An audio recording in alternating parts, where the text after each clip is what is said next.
सभी हिंदी अध्यापक भाई बहनों को एवं छात्र मित्रों को, साथ ही हिंदी प्रेमियों को मच्छिंद्र विषय का सादर अभिवादन। नमस्कार।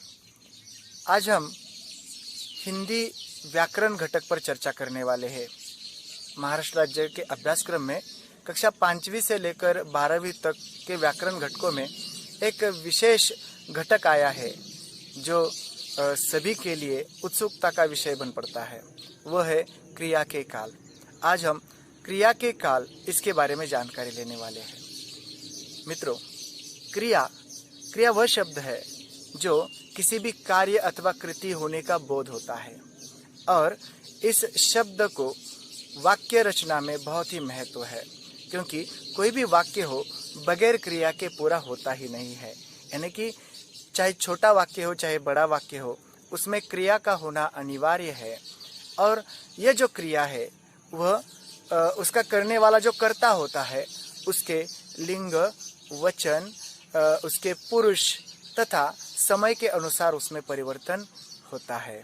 तो मित्रों, यही बात को लेकर आज हम क्रिया जो समय के अनुसार परिवर्तित होती है उसके बारे में जानकारी लेने वाले हैं। अभी हमने देखा कि जिस शब्द से क्रिया का काम अथवा कार्य करने का बोध होता है या समझा जाता है उसे हम क्रिया कहते हैं। जैसे पढ़ना, जाना, खाना, पीना, लिखना, सुनना, बोलना, ऐसी कई क्रियाएं हैं। यही वाक्य देखिए ना, राम क्रिकेट खेल रहा है, बच्चे नगर में आए, करामत घर के बाहर जाता है, मैं कृषक का गान करता हूँ और बूढ़ी काकी खाना मांगेगी। इन वाक्यों में अंतिम जो हल्के हरे रंग में जो शब्द दिए हैं वह क्रिया के हैं। यानी कि पहले वाक्य में खेल रहा है, दूसरे वाक्य में आए, तीसरे वाक्य में जाता है, चौथे वाक्य में करता हूँ और पांचवें वाक्य में मांगेगी। यह क्रिया के वह रूप है जो कर्ता के लिंग, वचन, पुरुष तथा समय के अनुसार परिवर्तित हुए हैं। विद्यार्थी मित्रों, कर्ता जो है पुल्लिंग एक वचन में हो तो क्रिया में एक पुल्लिंग एक वचन का स्वरूप दिखाई देगा। कर्ता स्त्रीलिंग एक वचन है तो क्रिया स्त्रीलिंग एक वचन में आएगी।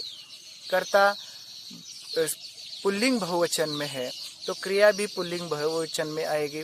कर्ता स्त्रीलिंग बहुवचन में है तो क्रिया भी स्त्रीलिंग बहुवचन में आएगी।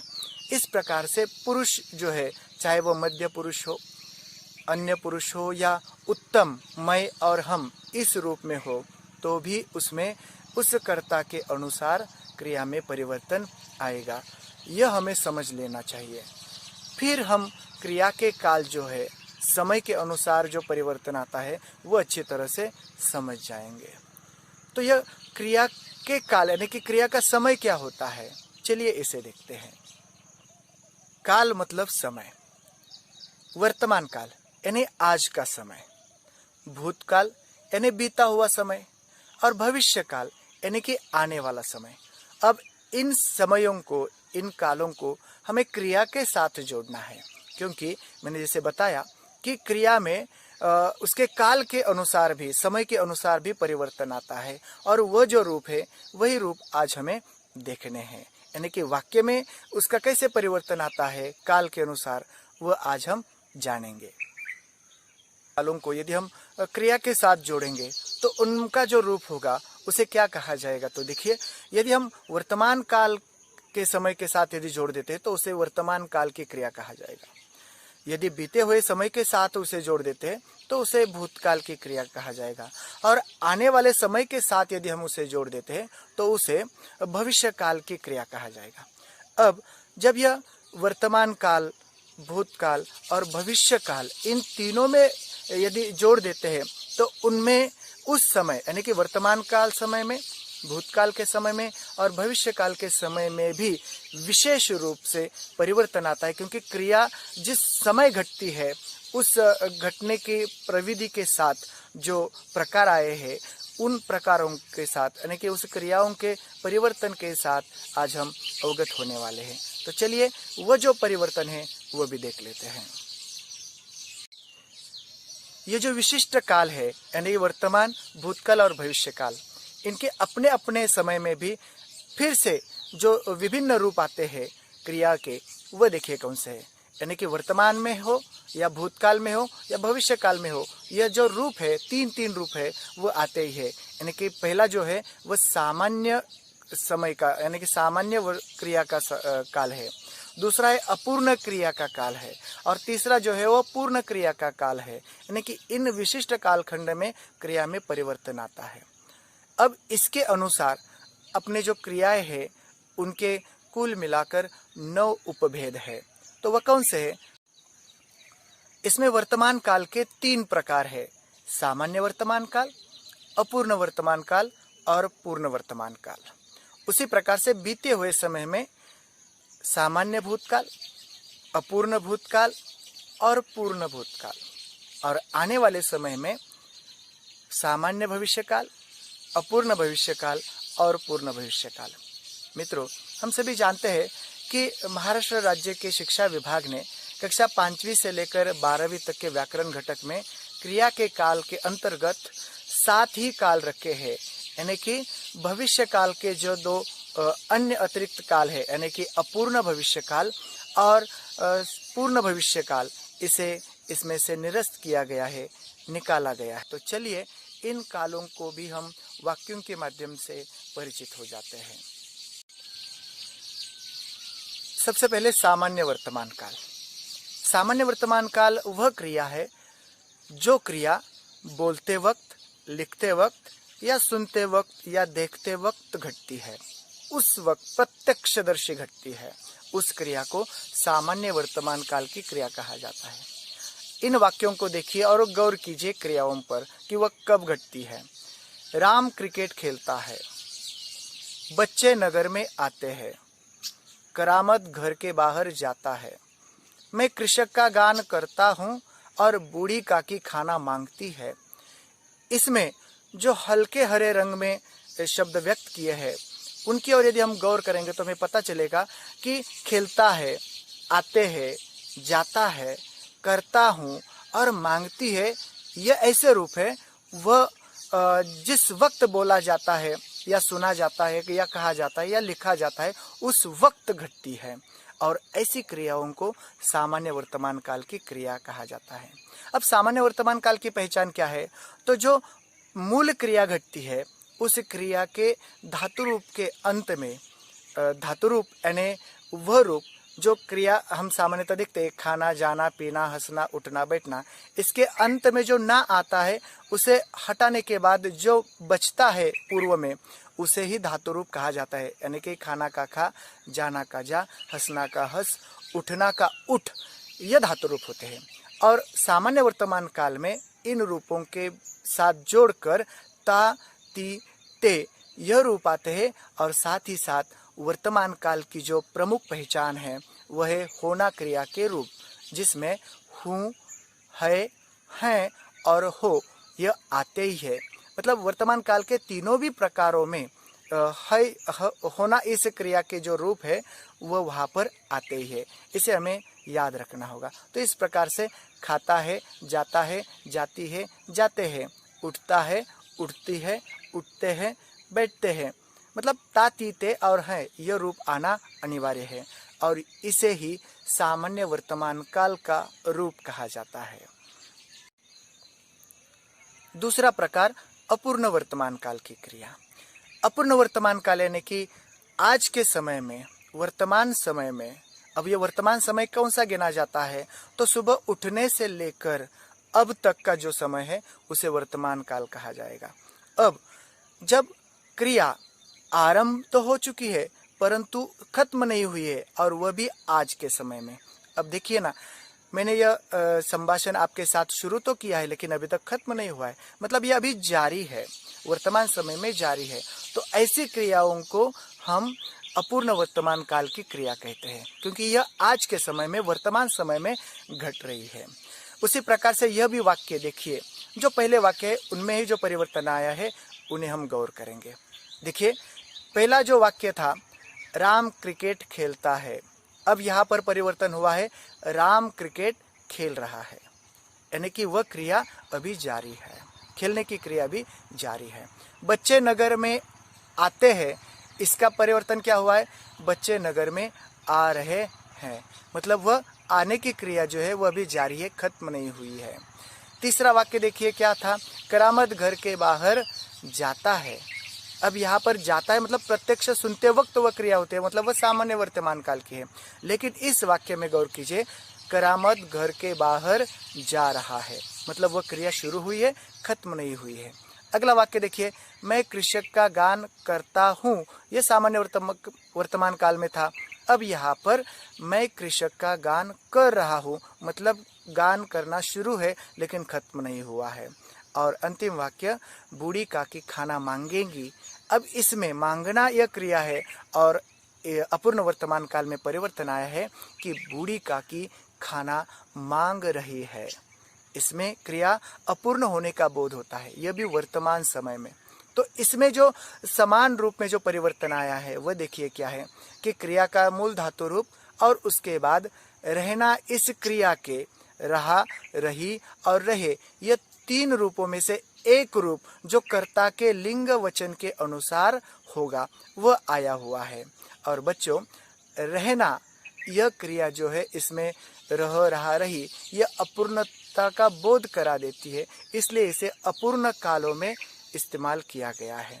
तो यह हमारे लिए बहुत ही सहज और सरल रूप है और पहचानने के लिए और परिवर्तन करने के लिए भी आसान है। तो इस प्रकार से अपूर्ण वर्तमान काल हो जाएगा, यानी कोई भी क्रिया हो उसके साथ रहा, रही, रहे और अंत में वर्तमान काल का जो रूप है जो कर्ता के अनुसार होगा वह आना अपेक्षित है। अन्य उदाहरण लेते हैं। यदि यहाँ पर खाना है तो खा रहा है, खा रही है, खा रहे हैं। जाना है तो जा रहा है, जा रही है, जा रहे हैं और जा रहे हो। हो कब आता है?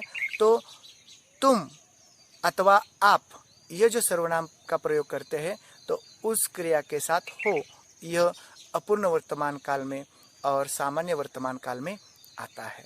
तो मुझे विश्वास है कि अपूर्ण वर्तमान काल आपको समझ में आया होगा। तीसरा प्रकार, पूर्ण वर्तमान काल। मित्रों, पूर्ण वर्तमान काल वह क्रिया है जो आज के समय में, आज का समय मैंने बता दिया कि उठने से लेकर अब तक का समय, यानी कि बहुत सारा समय है, उसके बीच में वह क्रिया आरंभ भी हुई और खत्म भी हुई। यह जब हम वर्तमान समय में बता देते हैं तो उसे पूर्ण वर्तमान काल की क्रिया कहा जाता है। इन वाक्यों की ओर गौर कीजिए और साथ ही साथ पहले जो वाक्य लिए थे उन्हें भी याद कीजिए। वाक्य में परिवर्तन कौन सा आया है वो देखना आवश्यक है।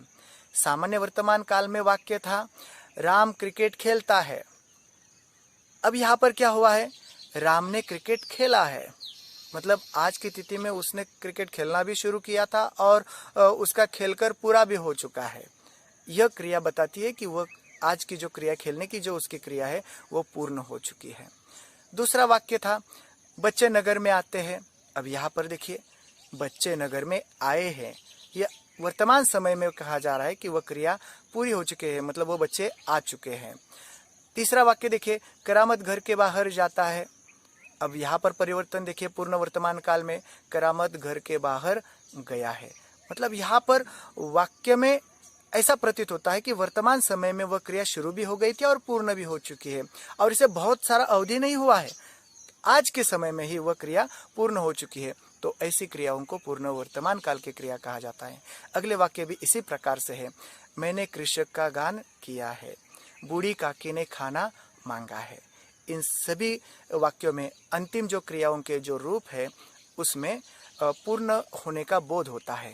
साथ ही साथ आपने गौर किया होगा कि यहाँ पर गुलाबी रंग में दर्शाया हुआ ने जो कारक है वह आया हुआ है।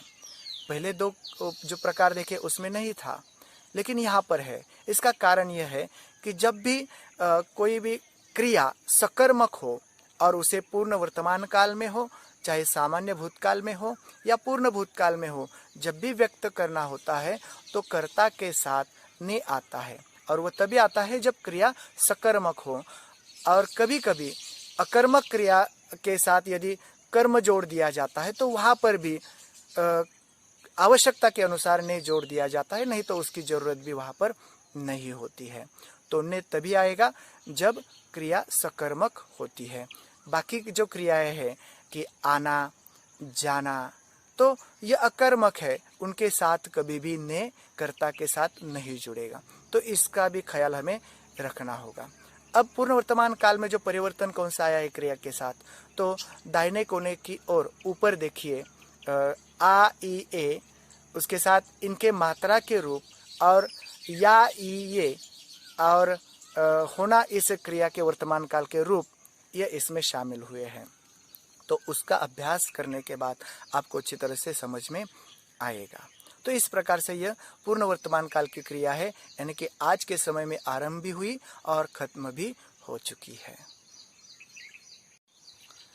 अब तक हमने वर्तमान काल के सामान्य, अपूर्ण और पूर्ण यह 3 काल के प्रकार देखे। अब हम भूतकाल के सामान्य भूतकाल, अपूर्ण भूतकाल और पूर्ण भूतकाल यह क्रमशः देखेंगे। सबसे पहले सामान्य भूतकाल। सामान्य भूतकाल की क्रिया वह क्रिया है कि जो बोलने से पहले, लिखने से पहले, सुनने से पहले ही घटी है। बस बहुत ही अल्पावधि, बहुत उसमें समय बीता नहीं है, ऐसी क्रियाओं को सामान्य भूतकाल की क्रिया कहा जाएगा। कुछ लोगों को संदिग्धता होगी कि वर्तमान समय आपने बता दिया कि सुबह से लेकर अब तक, तो इसमें यह वर्तमान काल की क्रिया आएगी क्या?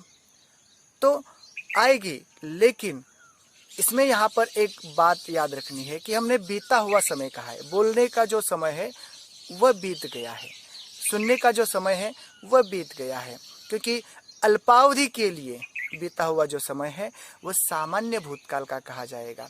और यदि दीर्घ समय हुआ है, यानी उसे बीतकर बहुत समय बीत गया, यानी कि एक दिन पहले या कल या परसों की बात है या वो सालों पहले की बात है, तो ऐसे को पूर्णता भूतकाल कहा जाएगा। लेकिन यहाँ पर अंशतः भूतकाल होने के कारण इसे सामान्य भूतकाल की क्रिया में लिया गया है।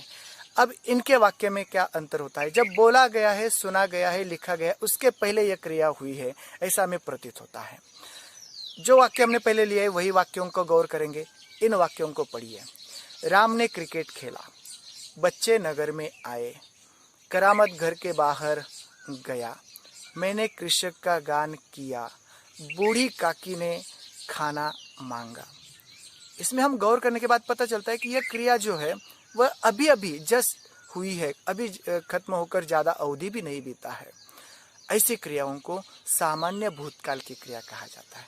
यानी कि यदि हम अन्य क्रियाओं के साथ इसे जोड़ना चाहेंगे तो खाना का खाया खाई खाए, गाना का गाया गाई गाए, हंसना का हंसा हंसी हंसे, उठना का उठा उठी उठे, यह जो रूप आते हैं वह सामान्य भूतकाल के आते हैं। यानी कि इसमें परिवर्तन जो आता है कि क्रिया जो है उस क्रिया के धातु रूप के साथ आ, ई, ए अथवा कभी कभी इनकी मात्राएं जुड़ जाती है। इसके अंत में न वर्तमान काल का होना का रूप होता है, न भूतकाल के जो रूप है था, थी, थी और थे, इनके रूप भी नहीं आते हैं। तो इसे हमें याद रखना होगा। आइए अब हम अपूर्ण भूतकाल को समझ लेते हैं।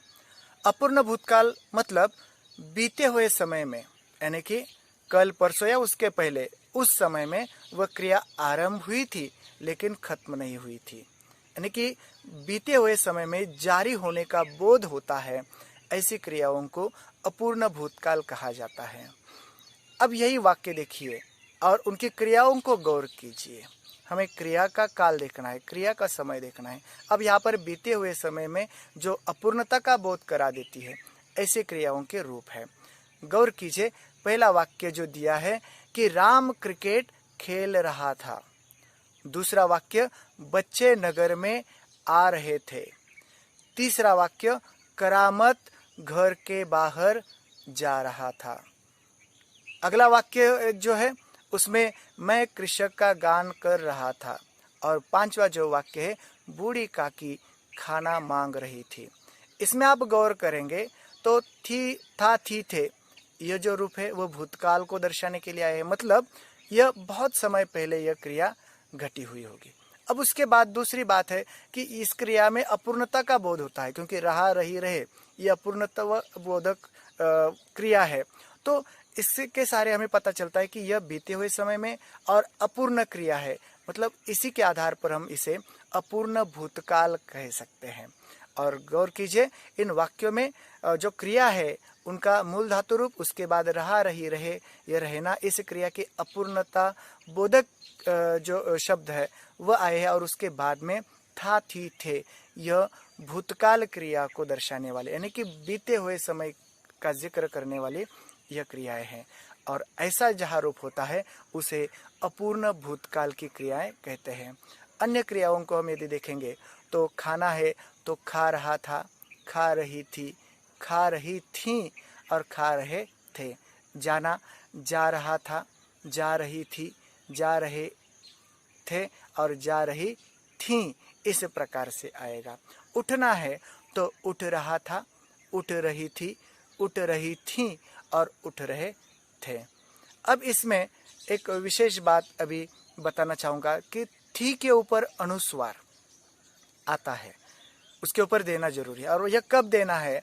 जब कर्ता जो है वह स्त्रीलिंग बहुवचन में है तो वहाँ पर थी के ऊपर अनुस्वार देना आवश्यक है, क्योंकि हम कहते हैं कि कर्ता के अनुसार क्रिया परिवर्तित होती है। यानी कि कर्ता बहुवचन स्त्रीलिंग में है तो क्रिया भी बहुवचन स्त्रीलिंग में होना आवश्यक है।